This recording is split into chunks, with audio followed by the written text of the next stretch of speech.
Neno la Mungu asubuhi ya leo. Injili ya Yohana Mtakatifu sura ya 4 mstari wa 23 hadi wa 24.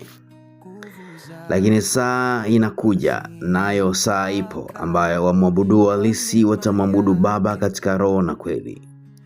Kwa maana Baba watafuta watu kama hao wamwabudu. Mungu ni roho, nao wamwabuduo yeye imewapasa kumwabudu katika roho na kweli. Bwana Yesu asifiwe. Leo ni siku ya Jumapili, ni siku ya ibada. Na Mungu anasema na sisi kwa habari ya ibada ya kweli. Kwa maana kumwabudu yeye katika roho na kweli. Mungu anataka tufike mahali akili zetu, nafsi zetu, hisia, hata hiari yetu na mali zetu kadhalika, vyote kwa pamoja viwe vinamwabudu yeye. Hakuna haja ya kwenda ibadani na kukaa masaa zaidi ya 2 hata 3, lakini akili yako bado inawaza biashara zako na vitu vingine ambavyo umeviacha nyumbani.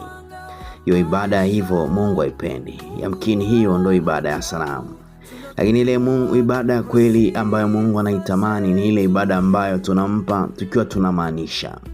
Akili yako yote ikawa pamoja naye, hisia zako kadhalika zikawa pamoja naye, japo kwa dakika chache. Na ndio maana Mungu akasema, mjapokuwa na imani ndogo kama punje ya haradali, mnaweza kuhamisha mlima.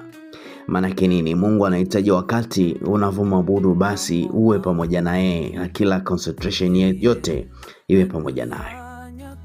Na kusi mtumishi wa Mungu, tumefika mahali ambako yapo mengi ambayo yanaendelea, ambayo kimsingi yanataka kuchukua nafasi ya Mungu, ambayo kimsingi yanataka kuficha kweli ya Mungu.